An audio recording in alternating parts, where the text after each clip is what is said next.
se produce una estabilización de los valores. Entonces hay una serie de coeficientes que habíamos tomado, una serie de parámetros que habíamos determinado matemáticos, en el cual veíamos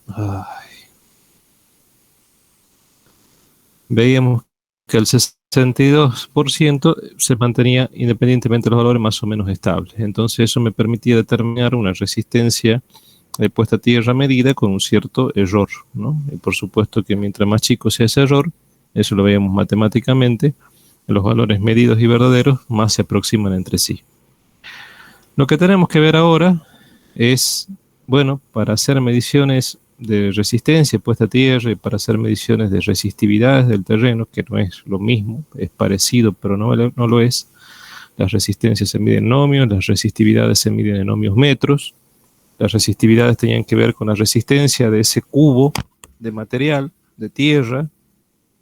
Cada tierra tiene su particularidad, tiene sus características, entonces la resistencia de un cubo de tierra medido entre dos caras paralelas de un metro de cubo, de un metro de arista, y separadas de esa placa a una distancia de 1 metro, esa resistencia específica de ese cubo es lo que se conoce como resistividad. Nada que ver con resistencia puesta a tierra, que como dijimos, dependía de muchos factores. Si bien hay una definición más o menos formal, cuando uno dice resistividad, o resistencia puesta a tierra, tiene que de qué factores depende. Y básicamente decimos que es la resistencia conformada por la resistencia del electrodo jabalina con sus respectivas conexiones, la resistencia de contacto entre el electrodo y la jabalina con la superficie circundante, y la resistencia del terreno, propia del terreno, que está íntimamente emparentada con la resistividad. O sea que lo que pueda llegar con la resistividad repercute en lo que sería la resistencia de puesta a tierra.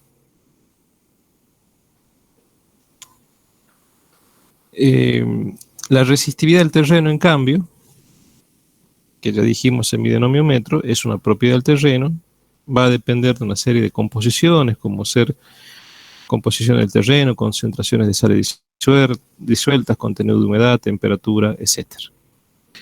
Bueno, eso también lo habíamos visto en la clase pasada. Bueno, ahora el tema es cómo mido eso, con qué instrumento mido. Bueno, existen, algunos quizás ya lo conocen, otros no.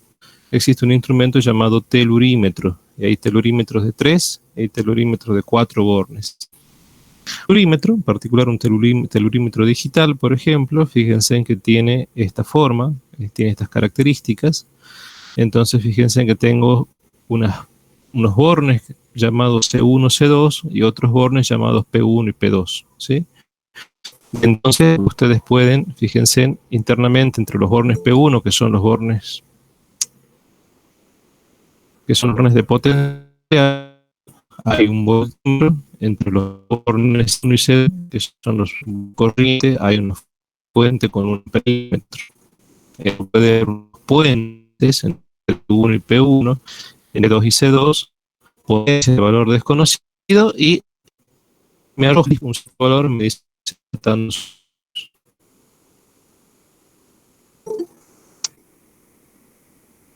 otra cosa que puede hacer, por ejemplo, es hacer lo que es el bornes 1, 2, 3 y 4, estamos viendo en este caso 4 bornes.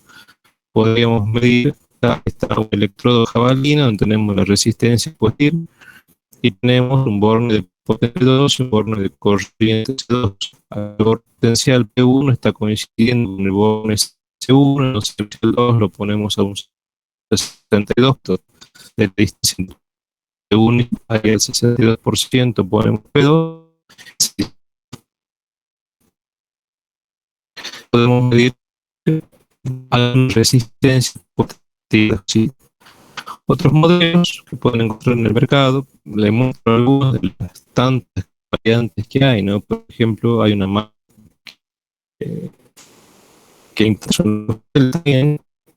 son bastante costosos, hay instrumentos digitales, hay telurímetros, hay equipos multifunción que otras cosas miden resistencia y resistividad del terreno, ¿no?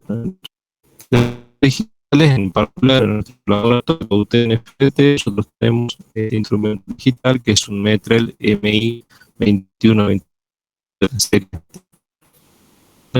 son ya varias pruebas, donde uno puede hacer un testeo para medir tanto resistencia como resistencia del terreno.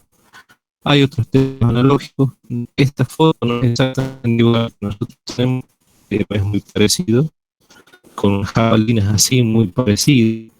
Fíjense en una especie de tenedor de acá pueden hacer palancas, girar esta barra e ir enterrando las jabalinas. Fíjense que los hijos durímetros vienen con los rollos de cable, fíjense en las correas de cuero, y una jabalina que es bastante larga, ¿no?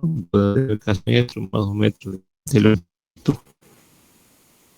Posterior esto nuevo, uno lo puede hacer así, puede hacer a partir de un método de tensión corriente, puede usar tres pilas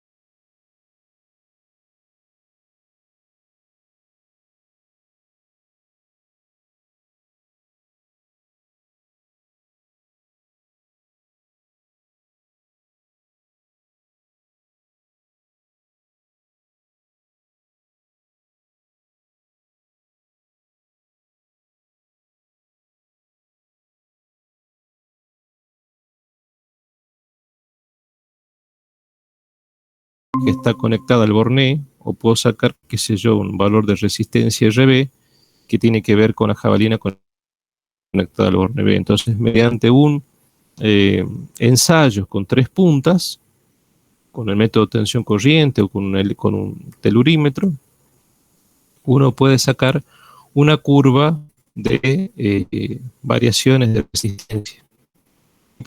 Saber cómo va a ser nuestra curva de distribución potencial. Y sabiendo la curva de distribución de potenciales, bueno, uno puede directamente por qué de resistencia, o en este extremo o en este extremo. Nosotros eso lo hacemos en un ensayo. Ya aquí les muestro las curvas que nosotros lo sacamos en la universidad, hace ya muchos años atrás, estoy hablando antes del 2016 seguro. Fíjense, hemos unas mediciones, 20 mediciones,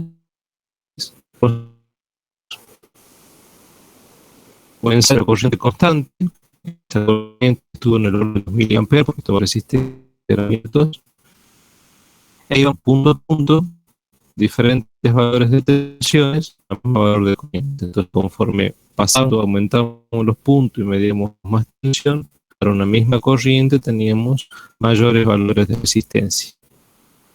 Entonces, eso graficado en función de medida de metro, nos da una curva. Y esta es la curva de tensión, ¿sí?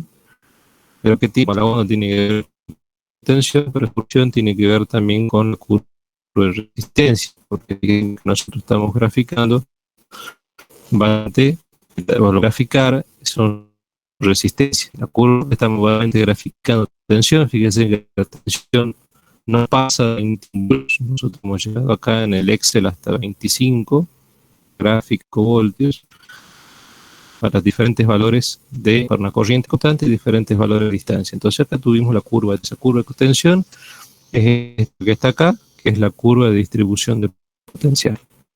Fíjense en que vista de planta, estos electrones, estos dos puntos, y tenemos una línea que se llama superficie de cierre, y esta circunferencia tiene un cierto radio, que es el radio de la superficie de cierre. Esos radios vienen con diferentes letras, aparecen con letras S, letras C. Bueno, a veces las literaturas no coinciden con las nomenclaturas, con las letras. Lo cierto es que nosotros hacia un lado tenemos la mitad de la tensión de la fuente y hacia el otro lado la otra mitad de la tensión de la fuente. O sea que básicamente uno midiendo tensiones, y acá tenemos la mitad, fíjense que esto es la mitad, o sea que acá tenemos UG sobre 2, que va a ser UV, por ejemplo, y acá vamos a tener UG sobre 2, que va a ser UA. UA corresponde a esta resistencia, RA. RB es esta otra resistencia de este costado, ¿sí? A las cuales podemos conectar ciertos bornes que tienen cierta denominación, E, S, H. Pero lo cierto es que, como hacia un lado tenemos una tensión que sabemos cuánto mide, que va a ser UA o va a ser UB, que es la mitad de la tensión de la fuente, teniendo los valores de tensión y sabiendo los valores de corriente, podemos sacar respectivamente las resistencias en un extremo o en otro. En el campo, en la Tierra, además de esta superficie de cierre, habrá líneas de corrientes, filetes de corrientes equipotenciales que son varias líneas. Normalmente esas corrientes son corrientes constantes, tal como lo estamos viendo en el ensayo, que nosotros nos aseguramos que sea corriente constante, y las conducciones de corrientes por el terreno no son de carácter iónico, no son de carácter electrónico, sino de carácter iónico. Pero son corrientes, o sea, el vehículo de transporte de la energía eléctrica internamente entre los electrodos por la Tierra, que es instantáneo, en vez de ser electrones, como es un conductor metálico de primera especie, que como consecuencia de ello hay un choque concatenados de electrones, pero hay una transmisión de potencia instantánea, la perturbación es instantánea, la perturbación electromagnética es instantánea. Bueno, acá dentro de la Tierra esa perturbación también es instantánea, las velocidades de las propagaciones muy altas, pero los vehículos a partir de los cuales se propagan son iones, que son los propios electrolitos que tiene la Tierra. Recordemos que los electrolitos, nociones de química, tenían que ver con algunos ácidos y las sales. Entonces las sales disueltas en el terreno, en la humedad que tiene el terreno, hace de que hayan vehículos que estén dispuestos a propagar esa energía eléctrica, esa potencia eléctrica entre jabalinas, y como consecuencia de ello hay filetes de corrientes que se establecen en la Tierra. Bueno, fíjense, aquí está lo que recién les decía.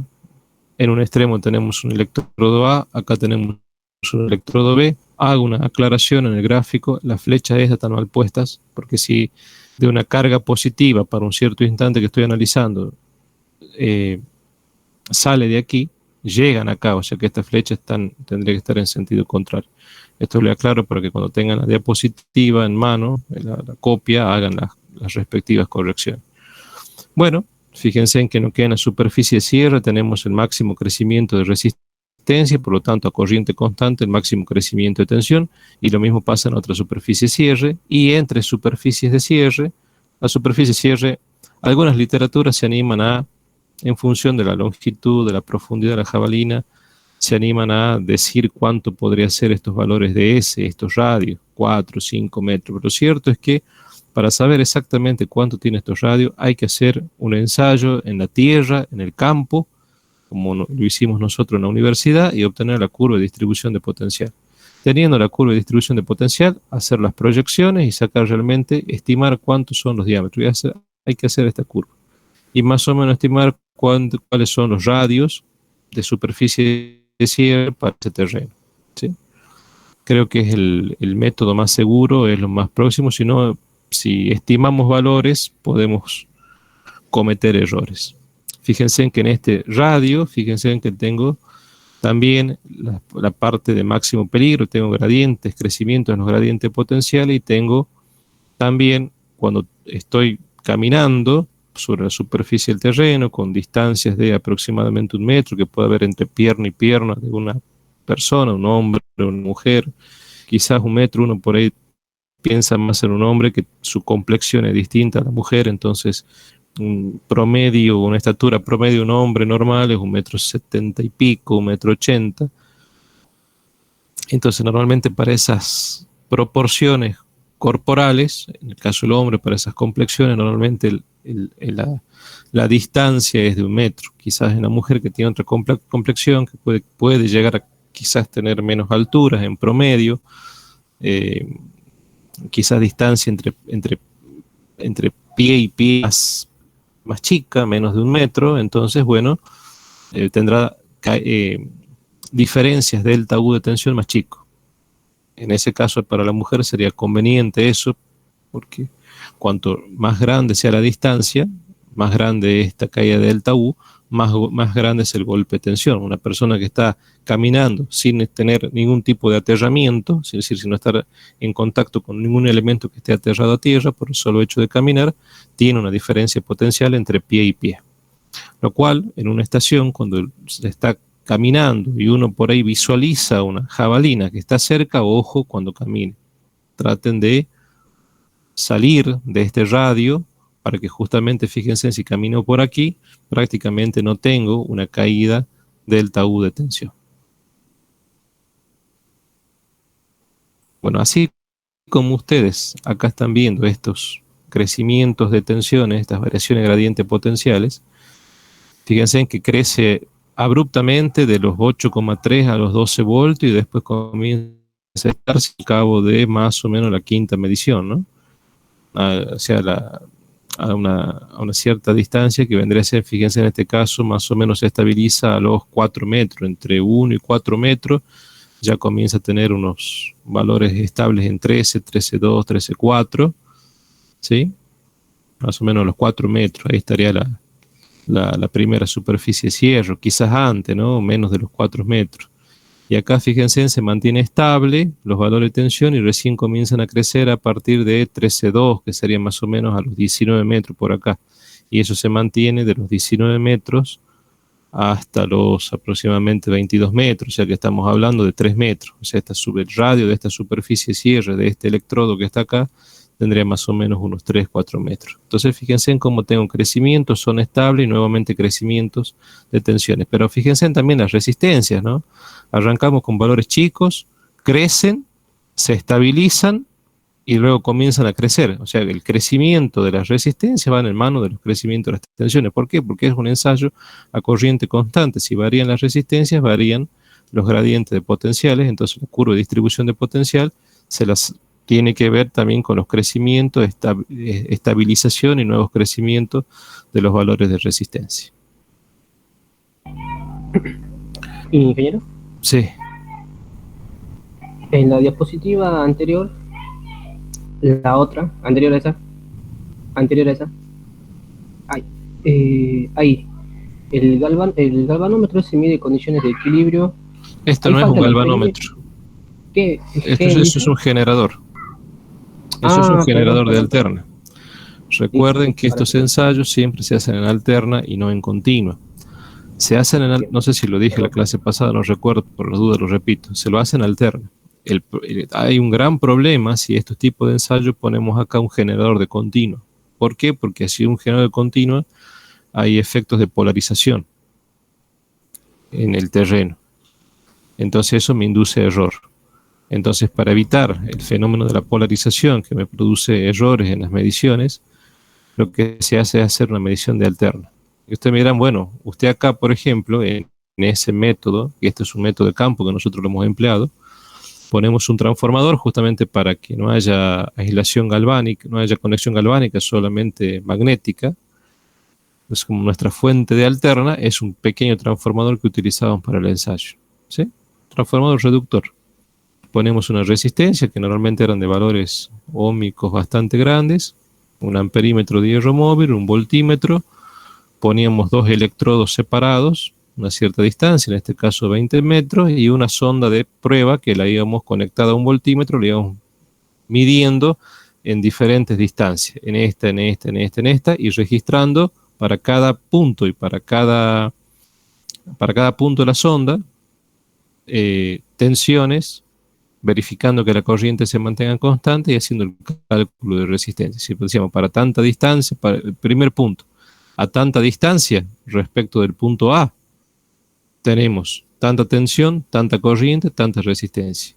Esto lo calculábamos. Para el siguiente punto, a 0,3 metros, estamos hablando de 30 centímetros, tenemos tanta tensión, tanta corriente, hacíamos el cociente, tanta resistencia. Y así todos los puntos hasta llegar al punto 20 y trazamos la curva. Pero la fuente es de alterna.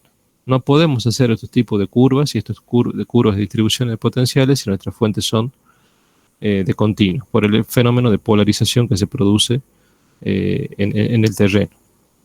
Entonces, lo que tenemos que hacer son ensayos siempre en alterna.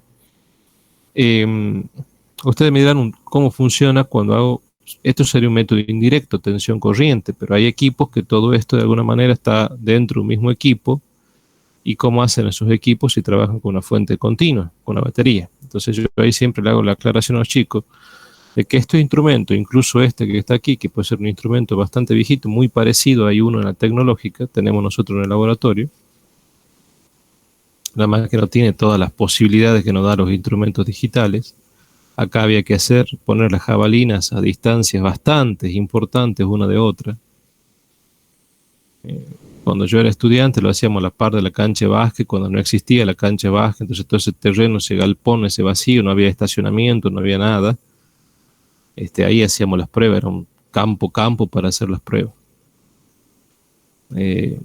Bueno, estos tipos de telurímetros, por ejemplo, también trabajan con una fuente de continuo, pero cuando ustedes miden la señal con la que genera este instrumento, o cualquier telurímetro, ustedes van a ver que es una onda alterna. Puede ser una onda no del todo linda, no una onda perfectamente sinusoidal, pero queda en evidencia y muy a las claras que es una onda de alterna. Entonces ustedes hacen mediciones con una prueba de alterna. Pero ese G es un generador, es una fuente de alterna que puede ser sin ningún problema un transformador, ¿no? Nosotros, de hecho, para sacar esta curva no lo hicimos con un telurímetro, lo hicimos directamente por el método de tensión corriente y salió, fíjense, bastante bien. Después, cuando se hicieron las nuevas alas, hubo un montón de empedrado, un montón de materiales que quedaron, que se fueron sacando de las nuevas edificaciones, y todo ese material se lo compactó y se le puso tierra encima, entonces unos 20, 30 centímetros de tierra. Entonces cuando uno intentaba, que nosotros lo intentamos hacer en la presencialidad, incluso con los alumnos, hacer este método con jabalinas que no eran tan largas, cuando pasaba las capas de la tierra de 20, 30 centímetros, directamente pegabas en el material, en el empedrado que había debajo de la capa de la tierra.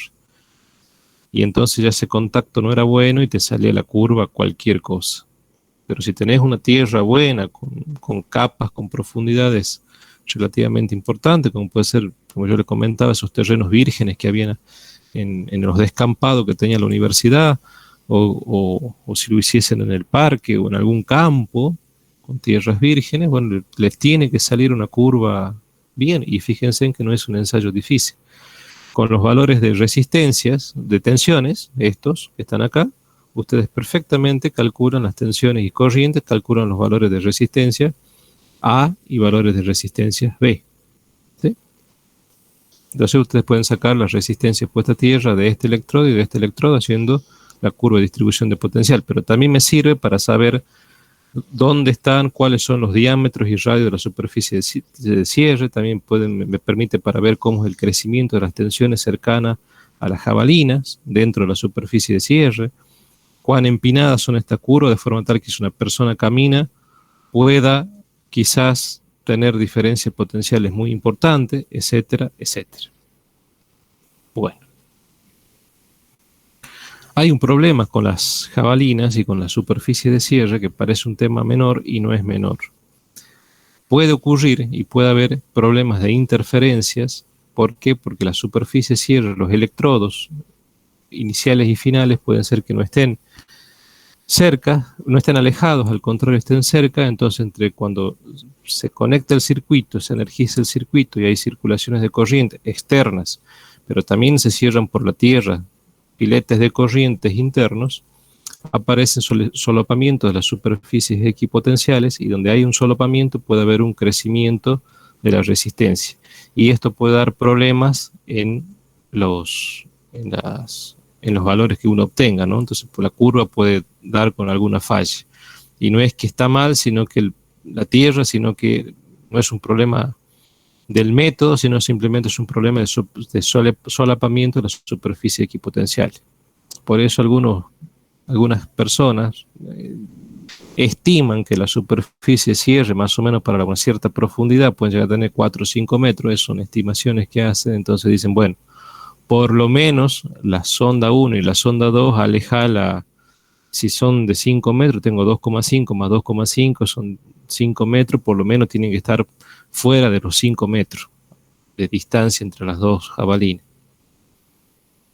¿Para qué hacen eso? Justamente para lograr que las superficies equipotenciales, cuando se energice el circuito y se produzcan las diferencias, los gradientes potenciales y hayan filetes de corriente, no se solapen y yo obtengo una curva de distribución de potencial o de resistencia tal cual como yo lo obtengo. Entonces acá en la zona media, donde más o menos está en el 62%, yo tendré valores de resistencia con variaciones muy pequeñas. En cambio acá, si es el 62%, tendría variaciones, errores en mi resistencia mucho más importantes, mucho más considerables. Hay otros métodos, además del 62%, que son métodos 2 puntos, que eso significa con un telurímetro, por ejemplo, puenteados, los puentes de corriente y los puentes de tensiones. Bueno, digo, tomo algo de referencia. ¿Qué puede ser algo de referencia? Alguna cañería, puede ser alguna línea férrea que pase de algún tren. Bueno, eso lo puedo tomar como que esté enterrado, o alguna parte metálica importante que esté de alguna instalación enterrada, lo puedo tomar como referencia. Desconecto la resistencia puesta a tierra del sistema de puesta a tierra y a la jabalina solita la mido enfrentada con este punto de referencia que yo he tomado. Y entonces puedo sacar valores aproximados de resistencia puesta a tierra de este electrodo. ¿Sí? Otra posibilidad, también fuera del método 62%, es utilizar un transformador, una llave bipolar que corte fase neutro, una resistencia RX de valores desconocidos, una resistencia de referencia, que esa referencia la vamos a aproximar que es 0, mido tensión, mido corriente, hago U sobre I, saco la resistencia RX, eso si lo quiero hacer indirectamente y no con un instrumento que directamente me marque el valor de resistencia. Perfectamente lo puedo hacer usando el método tensión corriente voltímetro amperímetro. Además del 62%, también hay un método de 3 puntos. Esto se utiliza 2 electrodos auxiliares, RX y RI. Los electrodos forman un triángulo con el electrodo Z y se miden las resistencias entre ellos, R1, R2 y R3. Normalmente las distancias recomendadas entre estos electrodos tienen que ser de 8 metros. Y es un buen método cuando no se pueden poner todos los electrodos en línea recta, como es lo que veníamos recién haciendo, poniendo, fíjense, los electrodos en línea recta. A veces no se puede, entonces se hace esto. Entonces, ¿qué se hace? Se mide, cada electrodo tendrá una determinada resistencia puesta a tierra, RX, RI, RZ. Se mide las resistencias entre electrodos y se aplica esta ecuación. Y esta ecuación, Rx va a ser un promedio, no un promedio, sino es R1 más R2 menos R3 sobre 2. Se aplica esta ecuación y, por ejemplo, se saca los valores de resistencia desconocida Rx. Sería otro tipo de método. O sea, métodos con 3 jabalinas. ¿Cuál? Sí. El método de las 3 jabalinas se lo puedo utilizar en el caso de que yo no cuente con el espacio para realizar el otro método. Claro, cuando no puedes poner los electrodos en línea recta, qué sé yo, quieres poner los electrodos en línea recta, no tienes un telurímetro digital, porque los telurímetros digitales hoy podés setear las distancias, entonces bueno, podés acortar y alejar la distancia y eso te permite que adaptes el método a diferentes situaciones. Pero si por ejemplo ibas con el método que había en nuestra época, que era un método de telurímetros analógicos,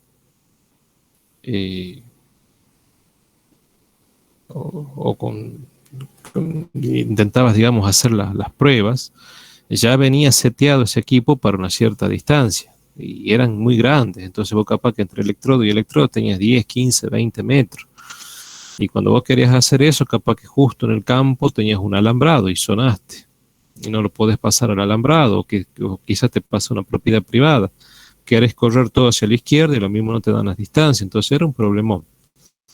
Entonces, bueno, ahí surgieron estos tipos de métodos donde, fíjate que triangulando vos aprovechas mejor el espacio. Esto fundamentalmente es cuando vos no puedes poner los electrodos en línea recta.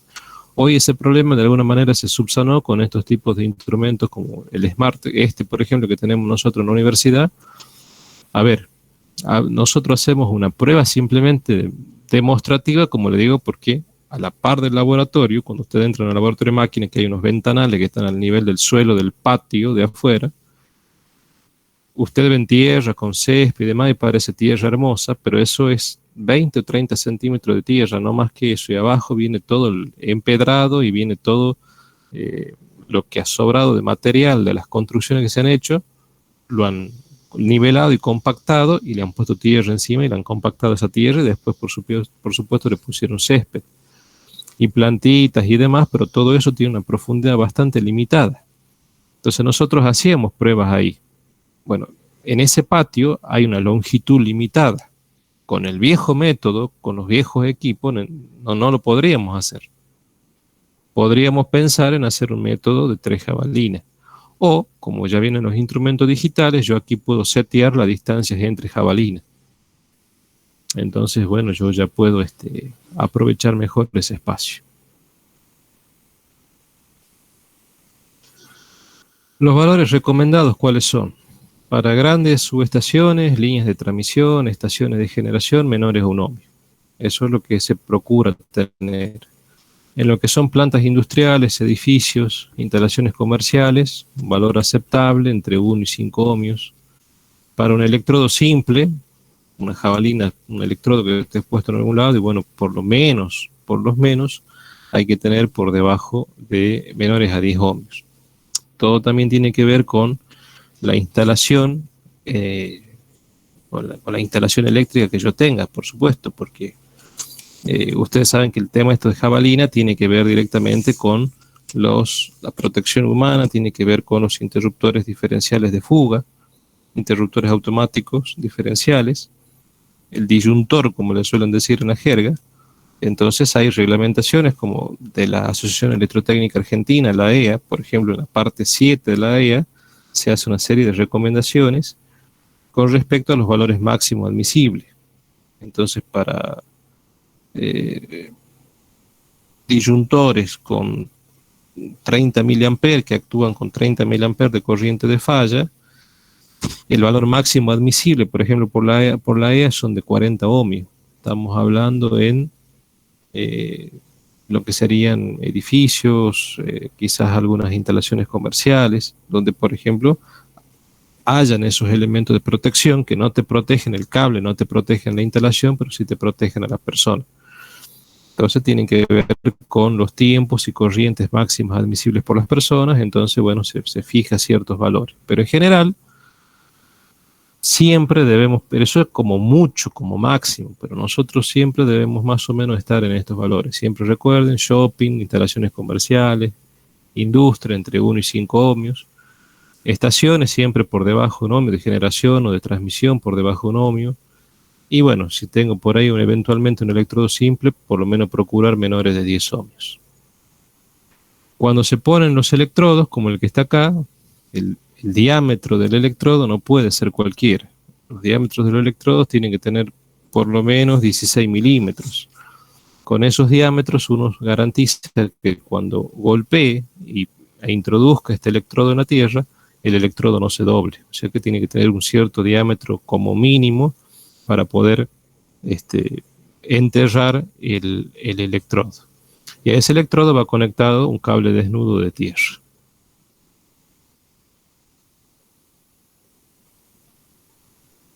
¿Qué pasa con la profundidad? Cuando yo entierro esos electrodos, bueno, hay unos métodos, por ejemplo, el método de White, que son métodos empíricos que son regidos por estas ecuaciones empíricas, logarítmicas, en las cuales podemos ver que la resistencia depende de la profundidad. L es la longitud del electrodo y tiene que ver con esa profundidad. Cuanto mayor es la longitud, mayor es la profundidad. Fíjense en que los valores de resistencia medidos en ohmios aumentan. Fíjense en cuando tengo 1 metro, porque son 100 centímetros, 1 metro, 2 metros, 3 metros. Yo voy acoplando jabalinas, acoplando segmentos y voy haciendo una jabalina cada vez más larga, con profundidades cada vez mayores. Bueno, fíjense en que baja considerablemente la resistencia eléctrica medida en ohmios. Lo mismo pasa con el radio medido en centímetros. La fórmula de White también me dice que A para un cierto radio influye no mucho en los valores de resistencia. Más influye la profundidad. O sea, la resistencia sí, para diferentes valores de radios, yo puedo tener alguna que otra variación de resistencia en la puesta a tierra, pero no son muy grandes. Las variaciones apreciables son con la profundidad. O sea, si yo quiero bajar la resistencia puesta a tierra, debo aumentar la profundidad. ¿Sí? ¿Se entiende? ¿Me van siguiendo hasta acá? En cuanto a los diámetros, no hay demasiada fluctuación. Incluso algunos gráficos vienen con las familias de curvas de fluctuaciones de resistencia, medidas de genómico con los diámetros, y no, eso no cambia mucho. Pero sí cambia, sí cambia con la profundidad. Entonces, primer elemento a tener en cuenta, la resistencia puesta a tierra aumenta con la profundidad. Entonces nosotros ahí en la universidad, nosotros con el telurímetro, este Metrel digital, hacíamos pruebas ahí en ese terreno. Poníamos una cierta profundidad, a otra profundidad, utilizando jabalinas cada vez más largas. Poníamos jabalinas también ahí tenemos en el laboratorio para hacer pruebas con jabalinas de 2 o 3 metros. Y le enterrábamos prácticamente que nos quede, ahí los muchachos íbamos a la siesta, más o menos para esta época del año. No eran épocas bastante frescas para hacer pruebas, pero bueno, la hacíamos más o menos en las horas de la siesta, quizás después de comer. Ya venían los muchachos preparados para hacer las pruebas, como para ensuciarse un poco en los jardines de la universidad, y enterrábamos. Y dejábamos 10, 15 centímetros de lo que es de la tierra, lo que sobresalía la jabalina. Entonces nosotros hacíamos una medición primero a poca distancia, a poca profundidad, y después una medición a una profundidad intermedia y una tercera medición a una profundidad final.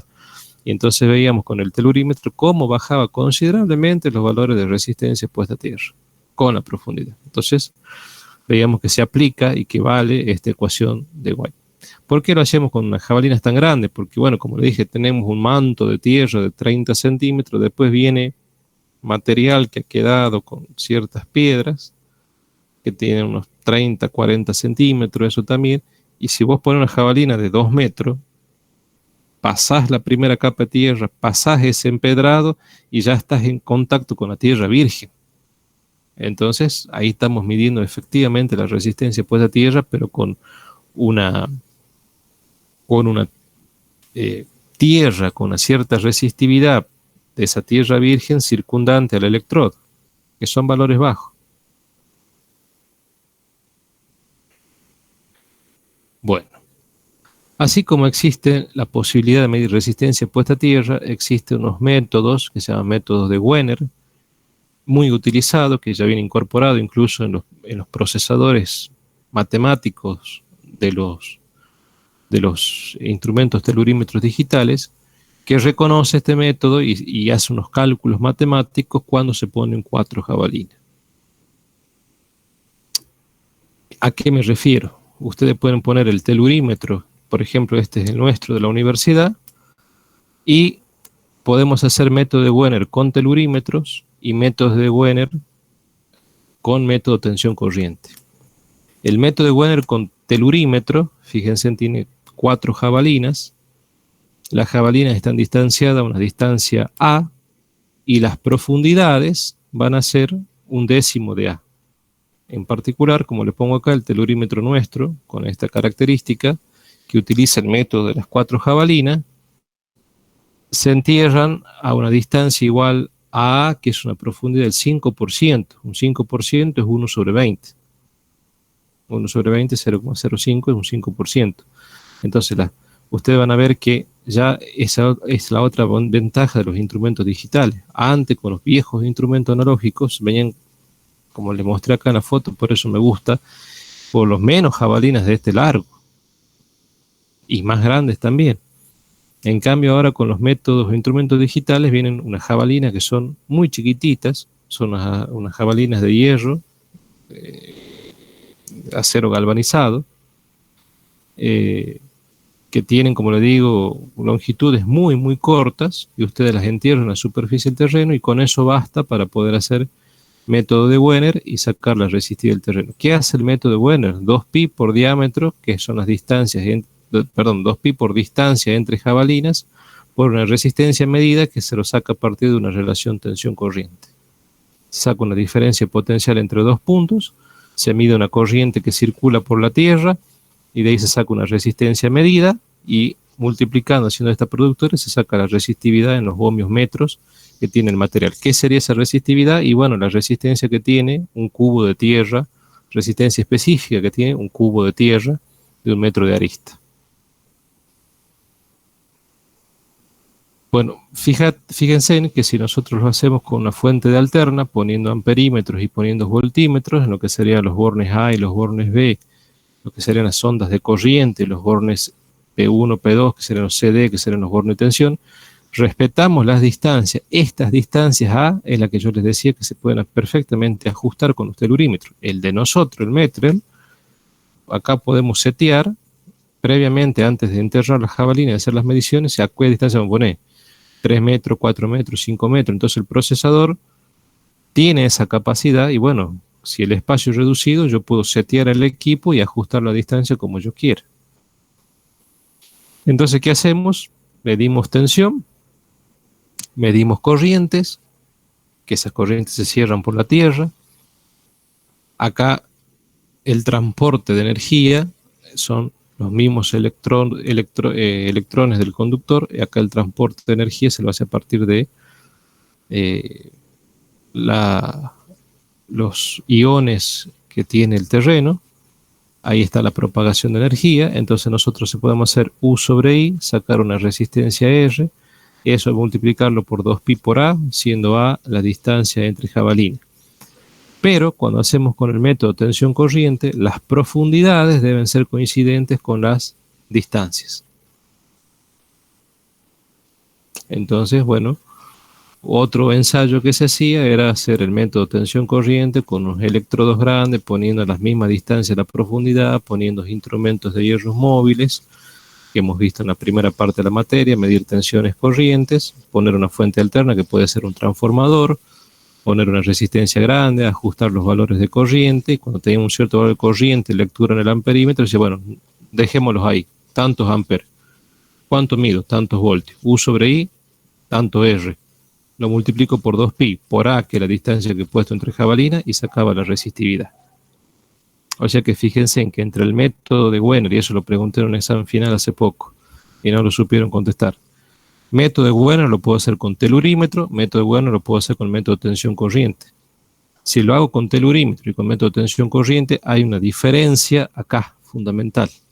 Hoy en día los telurímetros te ponen, y eso ya hoy en día ustedes lo tienen que saber a eso, los telurímetros de hoy, las profundidades, y las jabalinas son mucho más cortitas, y las profundidades son normalmente un cierto porcentaje de la distancia, que pueden ser, en general, para estos métodos, con telurímetros se exige un menor a 1/10 de A. Y fíjense en que el que tenemos, por ejemplo, nosotros en la universidad, es 1/20 de A, o sea que andamos perfectamente bien, y el procesador de este equipo tiene la capacidad de hacer las pruebas aun cuando las profundidades no sean coincidentes con la distancia entre jabalinas. Pero si hacemos el método de tensión corriente, hay que tener cuidado porque en este caso sí hay que mantener las distancias, que las distancias entre jabalinas sean iguales a las profundidades. Dependiendo de la naturaleza del terreno, como dijimos, la resistividad eléctrica depende de las características del terreno. Habrá diferentes valores de resistividades de ohmios metros. Terrenos humus, tierras negras, tendrán entre 10 y 150 ohmios metros. Turba húmeda entre 5 y 100. Arcillas, margas, arcillas compactas. Bueno, fíjense en que dependiendo del tipo de terreno que yo tenga, tendré diferentes valores de resistividad eléctrica. Y esa resistividad impacta cuando yo tengo que hacer una puesta a tierra y medir resistencia puesta a tierra, y cuando yo tengo que bajar la resistencia puesta a tierra. No es lo mismo, muchachos, que ustedes se vayan acá para la zona de Pedemonte, para la zona fértil de Tucumán, donde tienen tierras bastante buenas, tierras normalmente negras, donde pueden tener, si hacen un mapa de resistividades, valores de resistencias bastante bajitos, de resistividades bastante bajitos, a que ustedes se vayan, no sé, a Santiago del Estero a medir una resistencia puesta a tierra. o a adecuar la instalación para bajar a una cierta resistencia, a un cierto valor requerido. Qué sé yo, van a una transportista de energía, tienen que poner, no sé, equipos de comunicación, equipos de protección, y entonces tienen que fijarse la norma qué resistencias se recomienda. Y dirá, bueno, para una estación se necesita tantos ohmios o menos de un ohmio. Bueno, pero espera, ¿dónde estoy situado geográficamente? Ah, en Santiago. Ah, son terrenos áridos, climas desérticos, o si me voy para la zona cuyana. Entonces, si yo mido resistividades en un terreno pedregoso, seco, árido, vayan muchachos a poner una jabalina, clavar una jabalina de 1 metro. Tienen que martillar y mucho para poder poner una jabalina de 1 metro. Eso a mí me ha pasado. Y me ha pasado también que se rompa la jabalina de tanto martillarla porque el terreno es compacto, duro, seco. Es más duro que la jabalina. Por eso es que la electrónica en el campo de la instrumentación ha permitido hacer las mismas pruebas con electrodos mucho más chiquititos. Es una gran ventaja, que a veces es imposible penetrar la dureza del terreno, siempre una dureza de la resistencia a la penetración, la resistencia del terreno impide que pueda penetrar la jabalina con el viejo método, ¿no? Bueno, entonces digamos, dependiendo de la situación geográfica, del clima, de dónde estoy ubicado, tengo que ver si voy a tener mucha o poca resistividad. Si el terreno es seco, tengo que esperar resistividades altas. Y si tengo resistividades altas, seguramente la resistencia puesta a tierra, cuando yo pongo una jabalina, me va a dar valores altos. Para bajar esa jabalina tendré que hacer algo. Recurrir a algunos métodos o algunos procedimientos para poder bajar esos valores de resistencia puesta a tierra.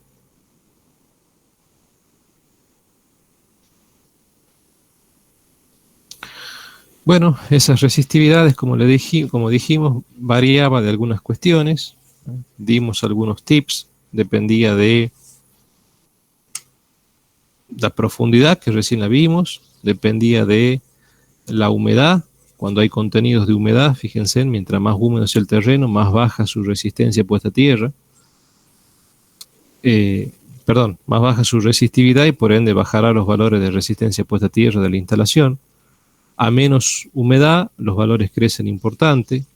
Cuando aumenta mucho la humedad, y quizás estoy a una cierta profundidad donde tengo una capa de napa freática, donde hay corrientes de agua, a veces se hace un lavado de los electrodos y cuando pongo a mucha profundidad, yo digo, a más profundidad, menos resistencia, a más profundidad, menos resistencia, llego a un punto en donde la resistencia me crece. Digo, el instrumento está mal. No, no es que el instrumento está mal, sino que ha llegado a un punto en el cual hay corrientes quizás de agua, donde lavan los electrolitos, me deja la tierra sin electrolitos, no hay vehículos para que transporten la propagación de energía eléctrica como filetes de corriente entre los electrodos de la misma tierra y me crecen los valores de resistencia puesta a tierra. Eso ha pasado muchas veces. Entonces, en general, la humedad me baja la resistividad. Pero ojo, si la profundidad es tal que los valores de humedad que voy viendo a medida que voy profundizando, veo que a su vez hay mucho valor de humedad, aumenta profundidad, aumenta humedad, baja considerablemente la resistencia, pero ojo que si sigo aumentando profundidad y sigue aumentando la humedad conforme aumento profundidad, puede haber disparo de los valores de resistencia. Lo mismo tiene que ver con la temperatura. Hay zonas, muchachos, que en ciertas épocas del año son zonas muy heladas. Entonces, temperaturas por encima de 0 grados, fíjense en que tenemos valores bajitos de resistividades, pero cuando la temperatura ya es de 0 grados, o baja de 0 grados, ya estamos en temperaturas bajo cero, que en algunas zonas puede ocurrir, más si por ejemplo se van ustedes hacia el sur de la Argentina, y ustedes van a ver que tienen que esperar valores de resistividades altos. Si ustedes miden por el método de Wenner con telurímetro o método de Wenner tensión corriente, también tomando en cuidado estas distancias, estas consideraciones, y bueno, van a tener seguro valores altos. Tienen que esperar, ya sabiendo ustedes estas curvas, valores altos de resistividad, y tienen que esperar que cuando pongan jabalina en alguna instalación y midan la resistencia puesta a tierra, le va a dar valores altos. porque la resistividad es alta y la resistividad impacta en la resistencia puesta a tierra. Recuerden que resistencia puesta a tierra es resistencia del electrodo jabalina con sus conexiones, resistencia contacto, tierra, electrodo, y resistencia o resistividad de la tierra en las inmediaciones del electrodo. O sea que si la resistividad es alta, impacta en los valores de resistencia puesta a tierra, me va a dar valores de resistencia puesta a tierra alto. Básicamente, ¿por qué aumenta la resistividad? Y porque se congeló el agua. Me queda menos agua. El agua es un solvente dieléctrico, no haber solvente dieléctrico, y bueno, no puedo descomponer las moléculas de las sales que tiene o de los electrolitos que tiene la Tierra disociarla en iones positivos, iones negativos, iones responsables de la transmisión de energía como filetes de corriente entre los electrodos que están en la Tierra. La salinidad del terreno, obviamente, que es el electrolito fuerte, es muy importante. Si tengo un terreno con mucho electrolito en términos porcentuales, tendré valores muy bajos de resistividad, es decir, porque habrá muchos transportes de conducción, entonces habrá corrientes importantes, diferencias de potenciales, es decir, con una cierta diferencia potencial tendré valores de corrientes muy altos, entonces resistividades muy bajas, ¿no? Entonces, también importa.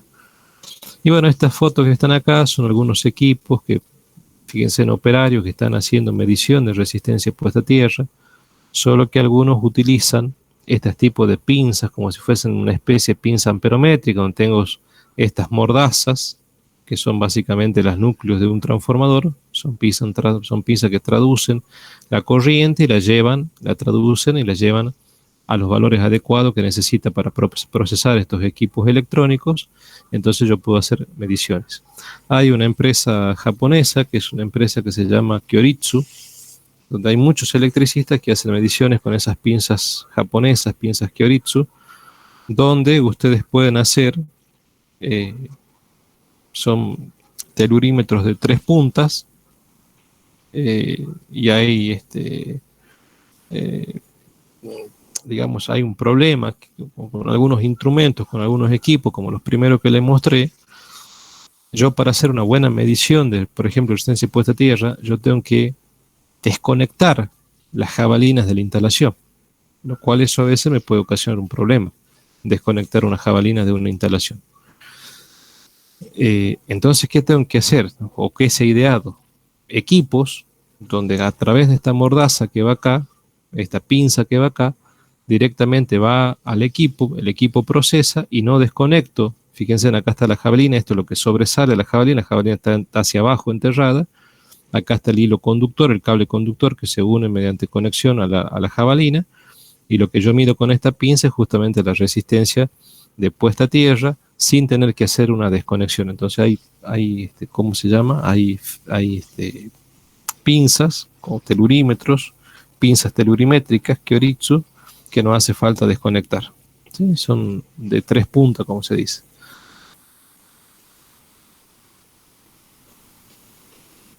Por ejemplo, la Universidad Nacional de Tucumán, la parte del gabinete de metrología, la parte de mediciones industriales, hacen contraste y calibraciones de todos estos tipos de instrumentos, y muchos electricistas, ingenieros que eran tecnológicos, conocidos, iban con sus equipos, con sus pinzas japonesas, Kyoritsu, a que la Universidad Nacional le hagan calibraciones, ¿no? Entonces, es un detalle. Bueno, con eso terminamos la clase de hoy, y con eso terminamos el tema ya de lo que es resistencia. Con esto terminamos el módulo, que vendría a ser el módulo 10. ¿Sí? Y nos queda el módulo 11 y el módulo 12. O sea que ya a partir de la semana que viene, el martes no, porque el martes es asueto por el Día de los Fieles Difuntos, de los Santos y Fieles Difuntos. Eso es un asueto ya administrativo, académico, y resolución por eso. O sea que el martes 2 no vamos a tener clase, por una cuestión de respeto también a sus familiares y demás fallecidos. Y vamos a retornar el día jueves 4. Jueves 4, y a toda velocidad, ya estamos en noviembre, estaremos 4 martes 9, jueves 11.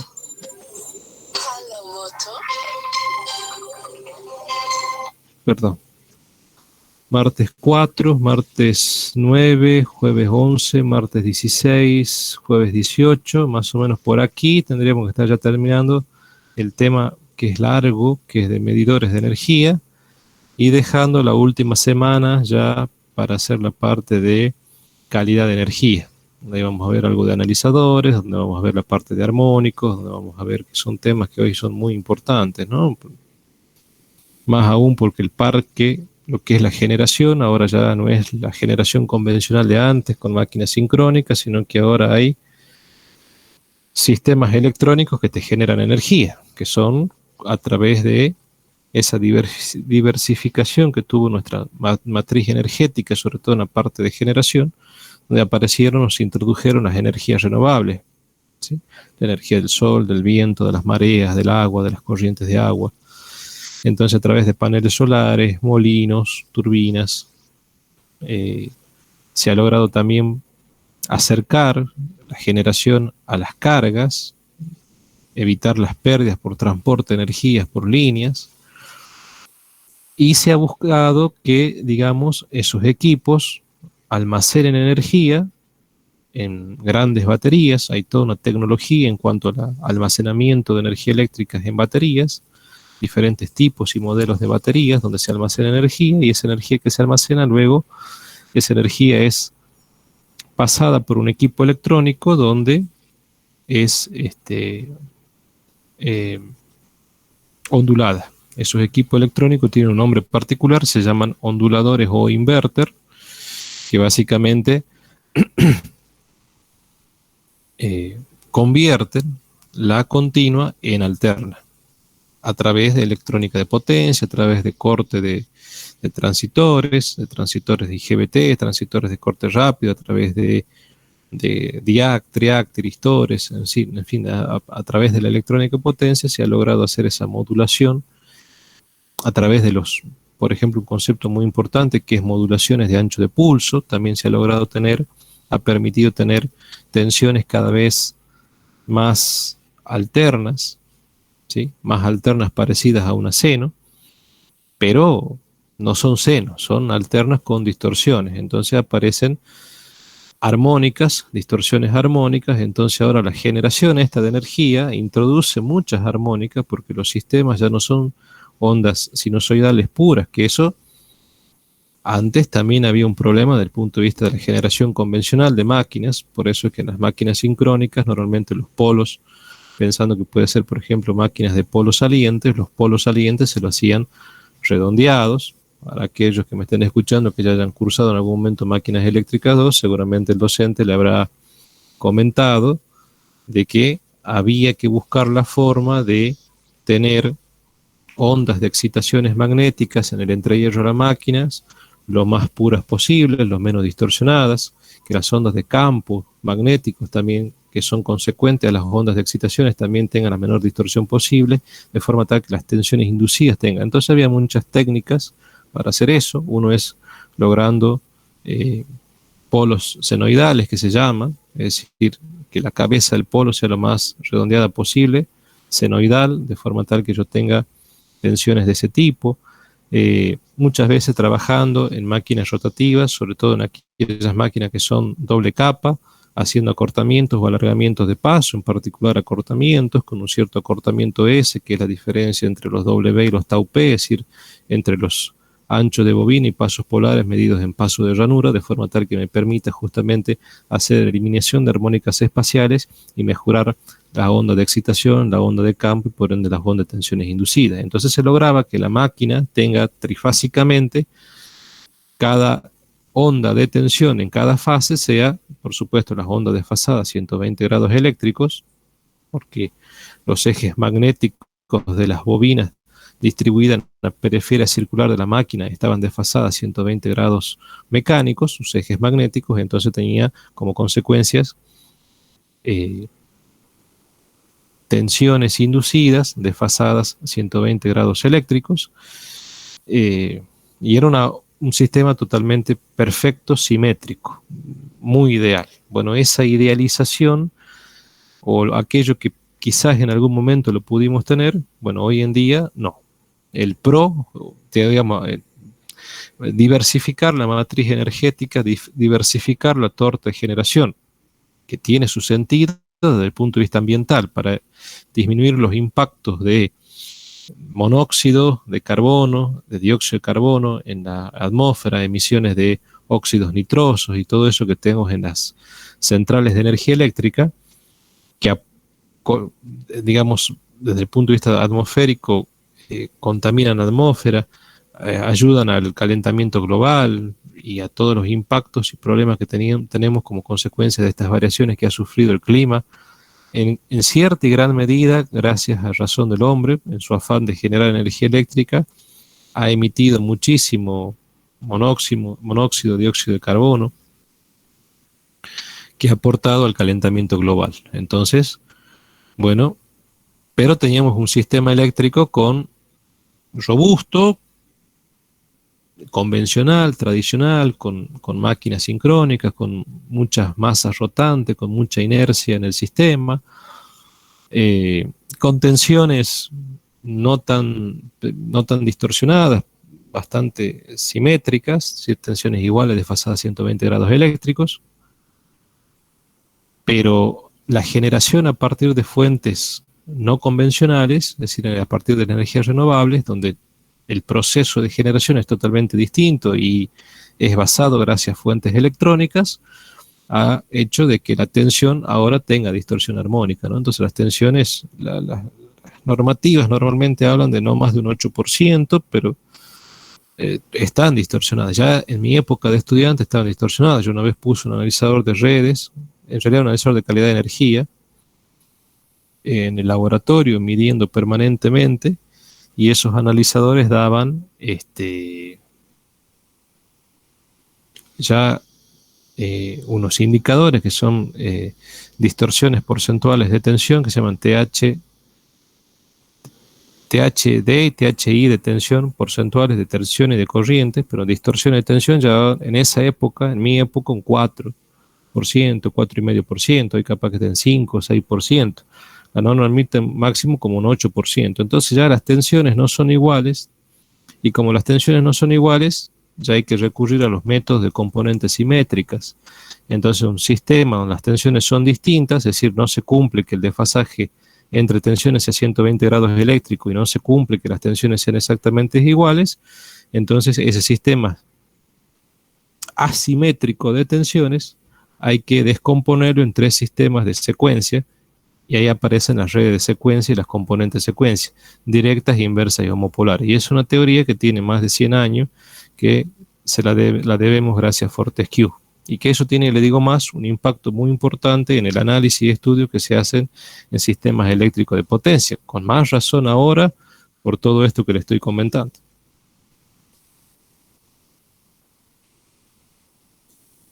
Así que bueno, chicos, fíjense si no es importante los temas que vienen, porque a su vez, si con esas ondas de tensiones asimétricas qué sé yo, se energiza una máquina, si el sistema no es equilibrado con el cual yo estoy conectando un motor, pueden aparecer asimetrías en corrientes muy importantes. Es decir, pequeñas asimetrías de tensiones pueden originar asimetrías importantes de corriente. Y ya no alimento con un sistema trifásico simétrico de tensiones a un sistema equilibrado de impedancias, pues son 3 impedancias iguales, de igual módulo, igual ángulo, con ejes magnéticos desfasados 120 grados mecánicos, de las bobinas distribuidas en la periferia circular.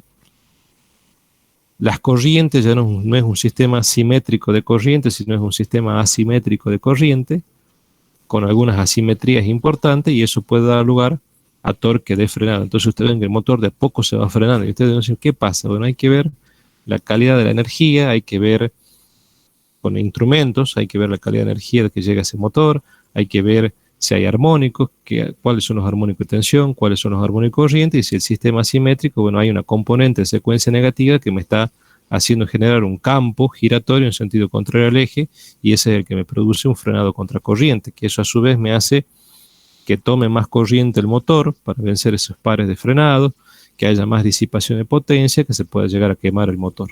Entonces, fíjense, si no es importante los temas de esto. A su vez, eso es un problema de tensiones que tienen que ver también con tensiones con estas generaciones de energías renovables, que es la contra que tiene.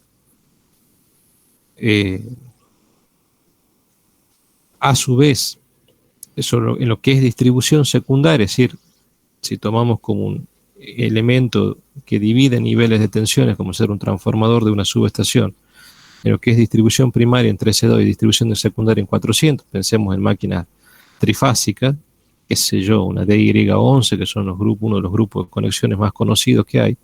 Eso todo esto ustedes lo habrán visto en máquinas eléctricas, qué es un grupo de conexión, cómo se lo indica, qué significa, etcétera, etcétera.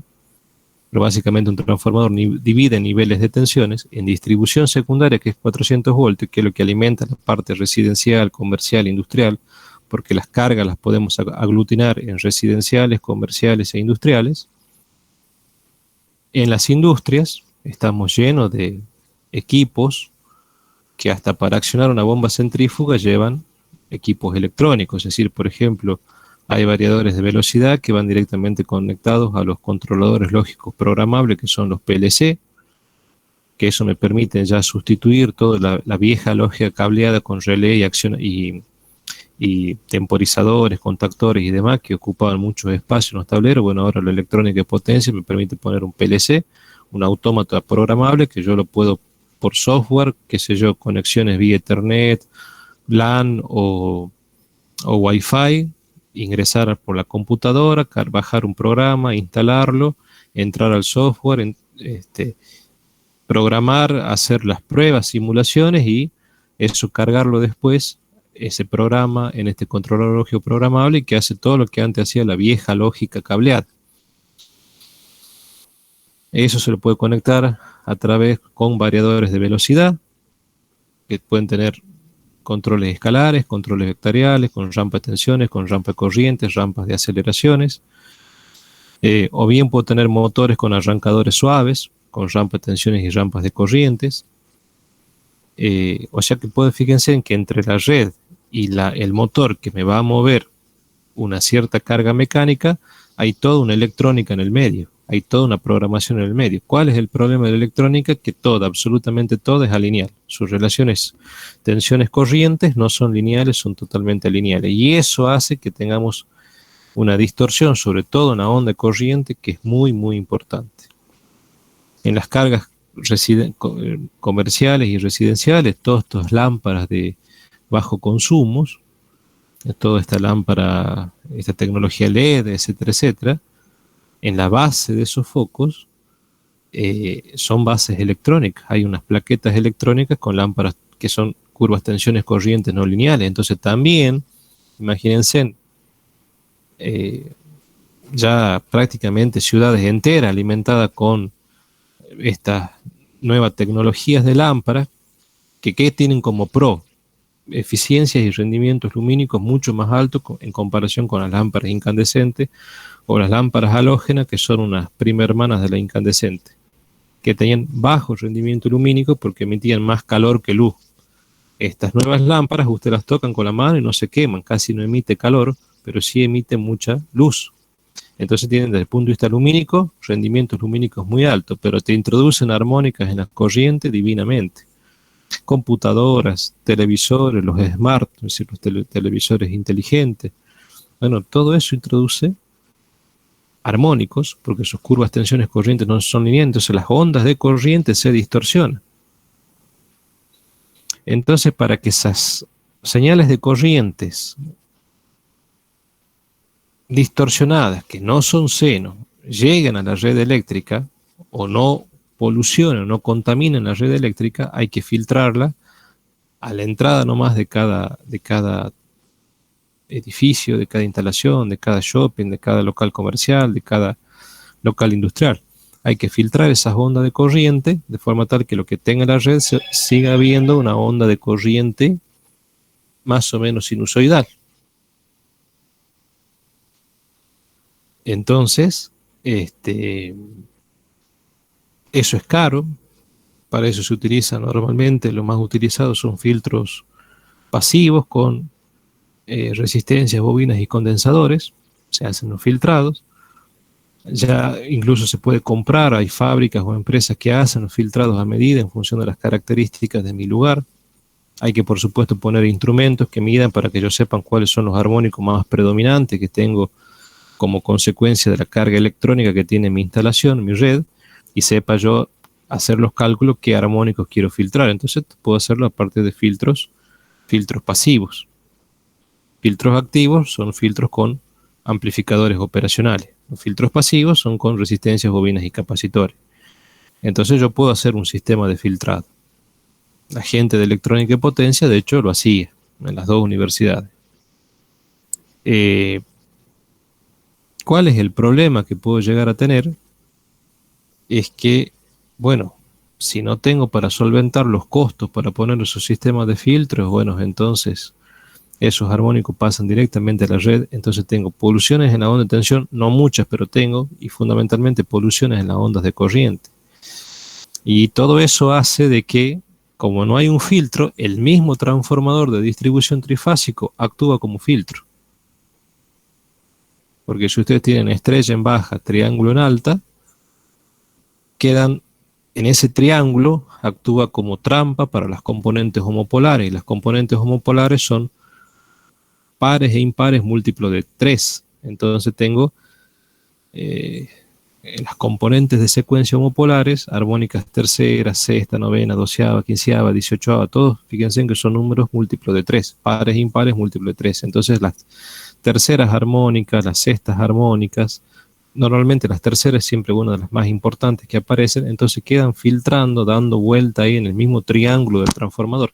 Y por eso es que las redes de 13.2, que son de distribución primaria, no tienen armónico.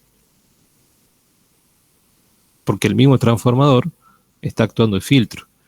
Eso hace también que me limite la capacidad de transmisión de potencia. Recuerden, los transformadores son máquinas alternas que transmiten potencia entre un lado fuente y un lado carga, readecuando niveles de tensión y de corriente. Pero una máquina que transmite potencia con muy pocas pérdidas, tienen rendimientos muy altos, los rendimientos son más altos cuanto mayor es la potencia y electrogeometría de la máquina. Debe ser así para que los porcentajes de pérdidas sean bajitos y no haya tantos vatios de potencia que se disipan transformándose en calor, tanto en el núcleo como en los devanados de la máquina. Y tienen los índices de carga, que tienen que ver con si los estados de operación de la máquina, si es en servicio normal, régimen, plena carga o sobrecarga. Bueno, esto hace de que nosotros, por estas armónicas que quedan dando vuelta ahí, la máquina tenga que trabajar operativamente con índices de cargas menores.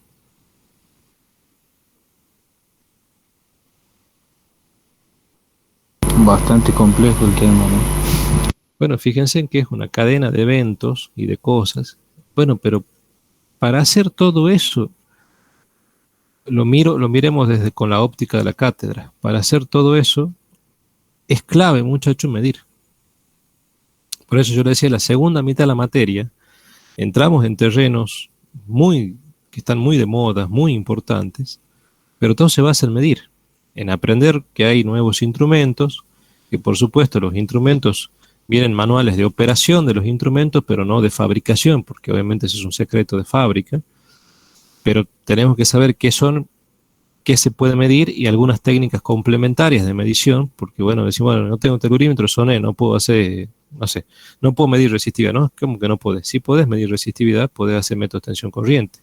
No me da la longitud, y bueno, puedo aplicar métodos de las 3 jabalinas, es decir, hay formas, hay métodos, si bien hay un conocimiento implícito en todo esto, hay instrumentos y hay técnicas de medición para hacer mediciones de parámetros importantes como resistencia y resistividad, que se basan en los conocimientos ya previos de instrumentos. Ya a esta altura, si ustedes me dicen, pongo acá un amperímetro, un poco un voltímetro, yo le digo, muchacho, es un instrumento de hierro móvil, ya usted automáticamente tiene el símbolo del instrumento en la cabeza, me imagino.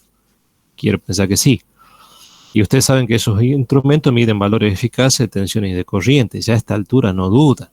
Como así tampoco no van a dudar que un instrumento IPBM, que es un instrumento de bobina móvil y man permanente, mide valores de continuo, tensiones y de corriente continua.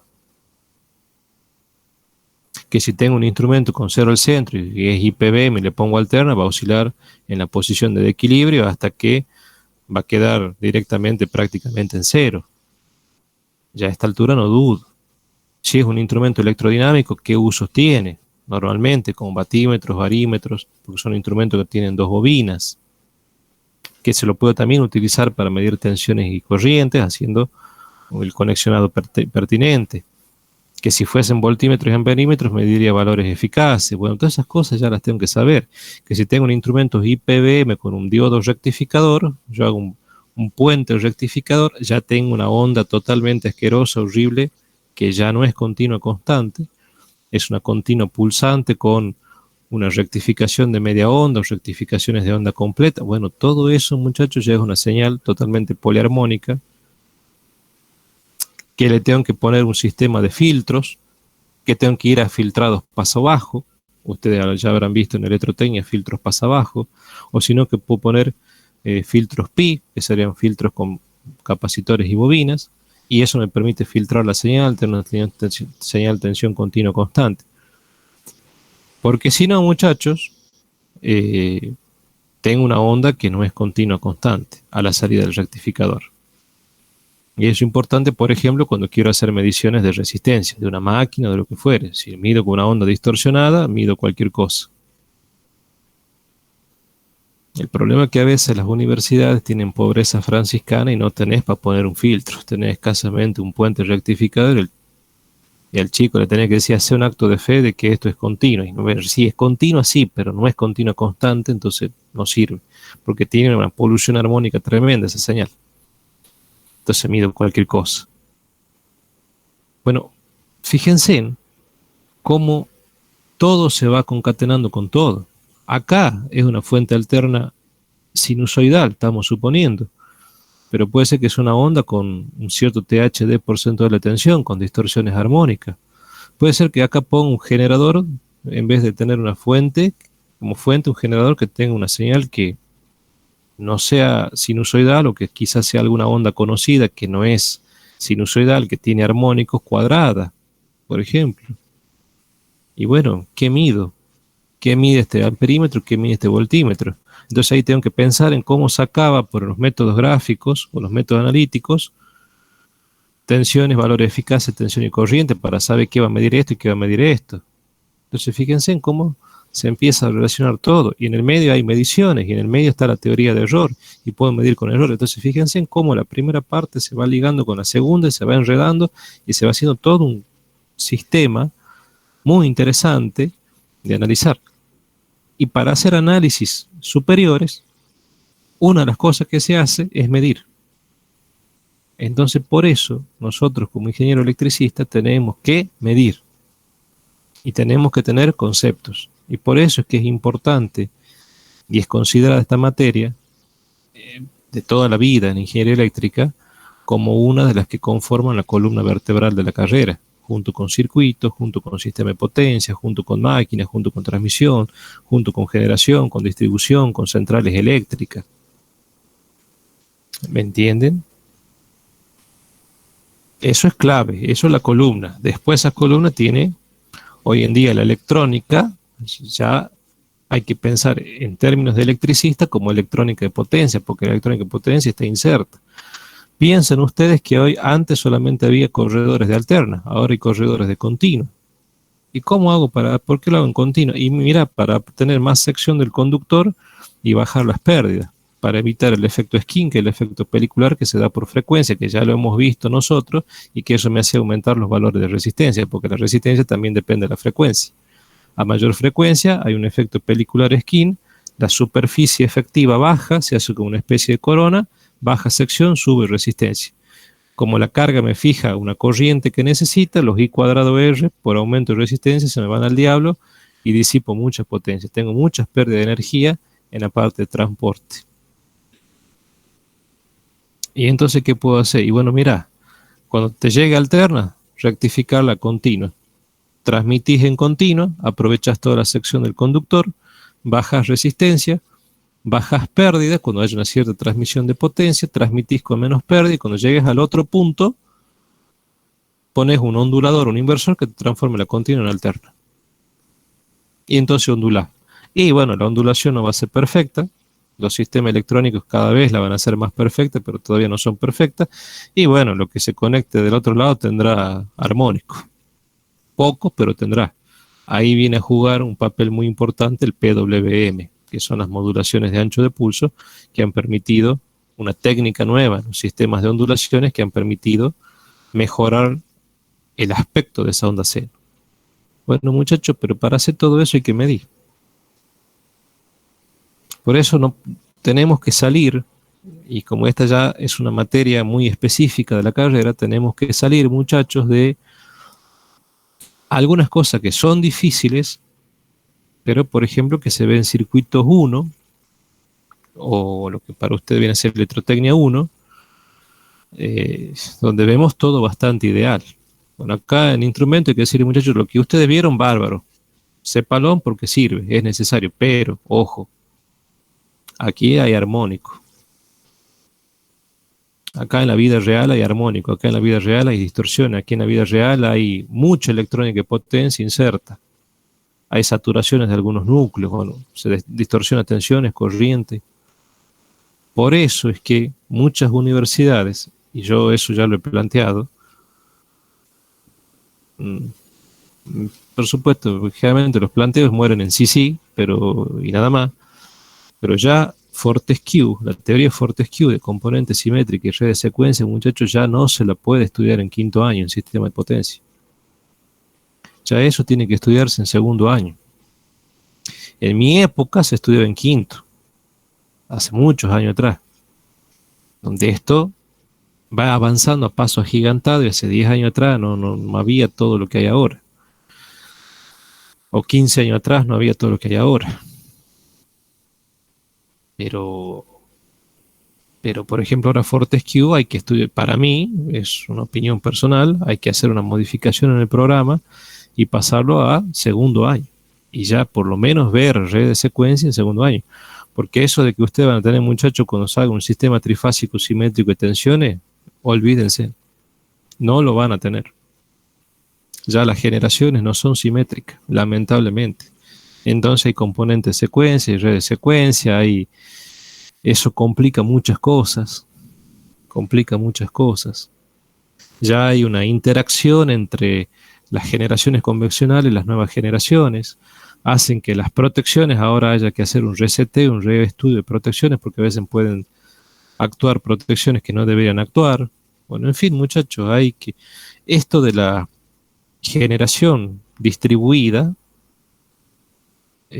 conceptos de generaciones distribuidas, de generaciones muy cerca a los centros de carga, con líneas de conexión entre generación y carga bastante más reducida, ha cambiado radicalmente todo, ha modificado todo.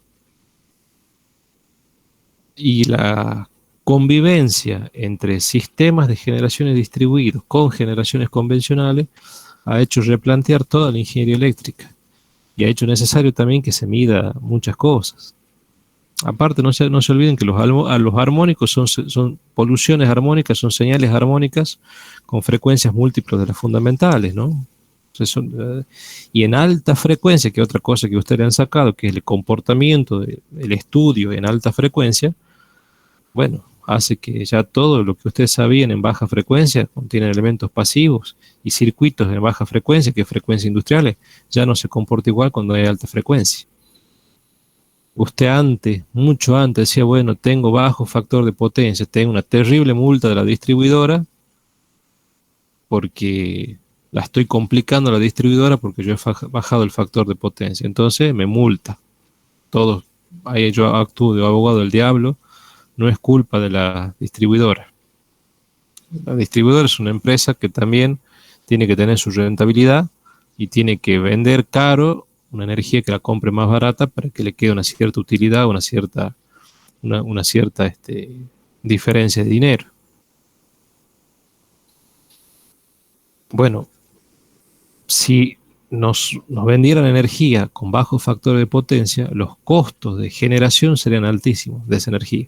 Eso tiene que ver con las curvas de capabilidad de los generadores.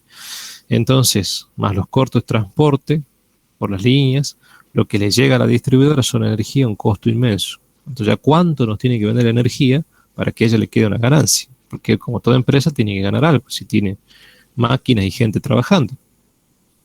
Entonces, lo que se hace es transmitir energía, pero y se exige factores de potencias altos. Por eso es que te fijan 0,92, 0,93, 0,94. Con 0,7, 0,8 te dan una terrible multa.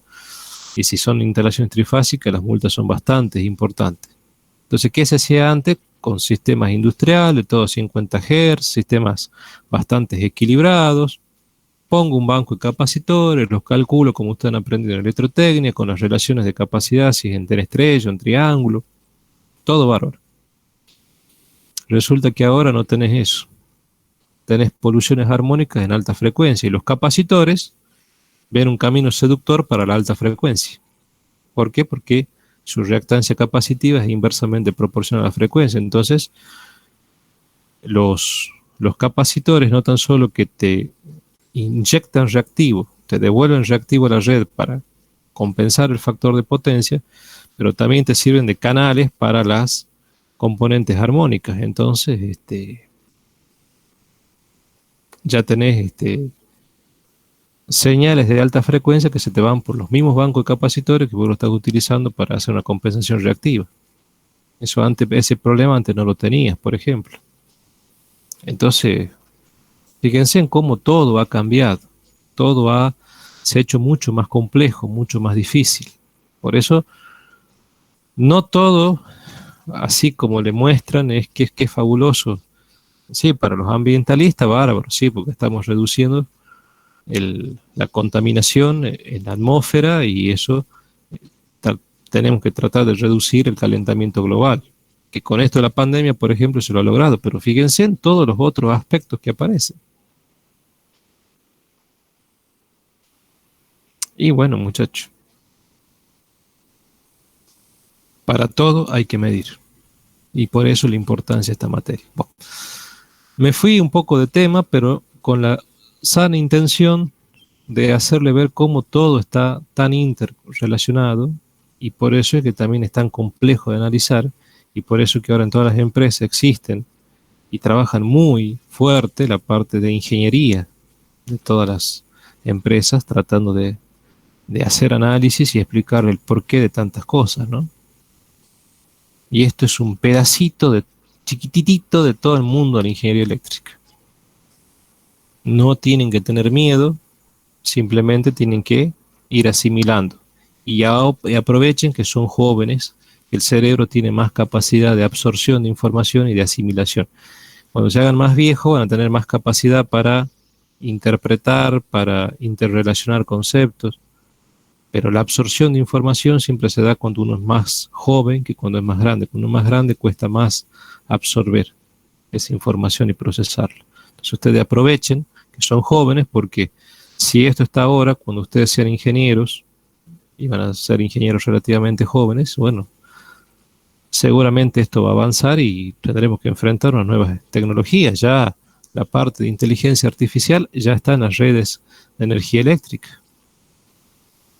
Hemos pasado de los viejos sistemas de generación, transmisión y distribución a los nuevos sistemas con centros de carga que inalámbricamente conecta, desconecta carga, conecta y desconecta generación. Ya se piensa en inteligencia artificial que haga automáticamente una serie de cosas. O sea, fíjense en cómo se va a entrelazar todo con la energía eléctrica. ¿Por qué? Porque la energía eléctrica es la forma de energía más utilizada en el mundo. Y casualidad, nosotros somos ingenieros electricistas, que si bien es una ingeniería tradicional, se va modernizando y eso nos empuja a nosotros a que tengamos que ir mutando conforme a los nuevos avances. Por eso es que yo el año pasado, de alguna manera, me he basado en muchos papers, en muchas publicaciones de universidades, he incorporado, trato de relacionar con cosas que ya teníamos acá en la cátedra, para generar algo más acorde a los tiempos que corren. Lo cual no quiere decir que lo otro no es válido, no invalida lo otro, pero hay que actualizarlo. Entonces, bueno, justamente el último tema, que es el que vamos a tocar, que sería el tema 12, va de la mano con eso. Bueno, jóvenes, ¿dudas, consultas, preguntas? Una sola. Dígame. En la diapositiva 13, si no me equivoco. 3, 13. 3, Sí. acá. Ahí, la resistencia medida. ¿La resistencia medida en una sola jabalina? ¿O cuál No, no, sería? no. Esto viene a ser como lo que está acá. Es la RM, es la R esta que está acá. Es la resistencia medida por el instrumento, es U sobre I. Tensión sobre corriente. Que yo la puedo hacer, medir tensión, medir corriente y hacer la relación, o directamente el instrumento, cuando ya lo pongo, ya automáticamente internamente mide tensión, mide corriente, el procesador hace el U sobre I y saca cuánto vale la resistencia.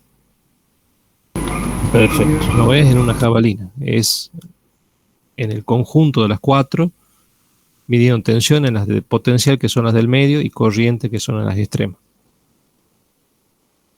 Bien, bien. Esa era la única duda sobre. Correcto. Perfecto. Bueno, muy bien, chicos, si no hay más consultas, desocupados. Espero que les haya servido y les guste el tema. Perfecto, perfecto. Nos estamos viendo. Que ande bien. Chao, chicos, que estén bien. Hasta luego. Nos vemos el día jueves, porque el martes asueto. Nos vemos el jueves. Ah, perfecto. Nos vemos el jueves.